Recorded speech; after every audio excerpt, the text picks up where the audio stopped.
Hey, what's going on everybody? My name is Steven with Job & Sons Plumbing and you're watching the DIY Plumbers.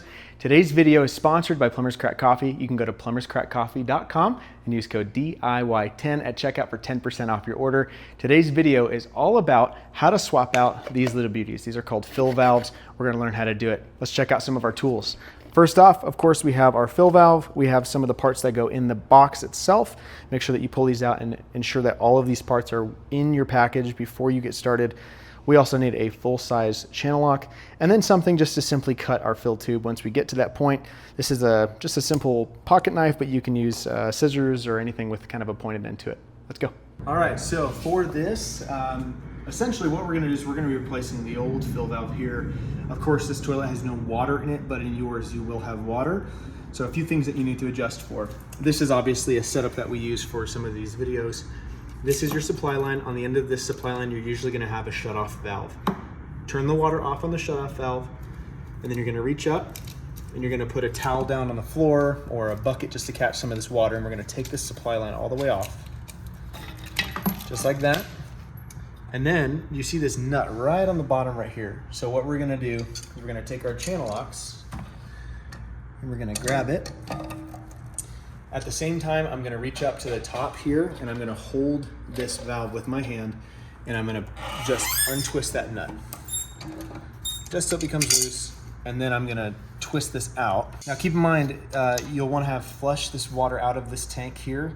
Get all the water out. If you have a vacuum, go ahead and suck the water out just to make sure that there's nothing that's gonna come down. If this is in fact full of water, have a bucket here, pull the valve out, catch the water, and you're good. If you don't have a bucket accessible, what you can do is when you're in the bottom and this nut's out, it's gonna begin to dribble water. Put your thumb on the bottom like this and pull up and push at the same time and wedge your thumb right in this tank. This is gonna allow for everything to be sealed up. So let's back up a second. I'm gonna leave this right here and I'm gonna show you, just leave that there. I'm gonna show you how to prep this. So what we're gonna do is you're gonna look at the height of the old one and you're gonna line up the bottom of this with the bottom of your tank. To adjust, simply twist until it gets a little bit longer, a little bit more. Right about there is what we're about even. So what we're gonna do, we're gonna take our bag, slide a seal onto it just like that. And then we're gonna have in here, this is an air gap. If you look at this toilet, this one actually already has one, but let's assume that this one did not have one. I'll take this off. What we do is you're gonna put this right here and we'll show you how to put that in a second. But essentially, if we do it in one motion, we take the nut off the bottom of this fill valve here, and then we're gonna take it off, stick our thumb up through, set the old fill valve down. I'm gonna take this, line it back up with your thumb, follow it through, drop straight down, take your nut, and we're just gonna tighten it back up just like this. Okay.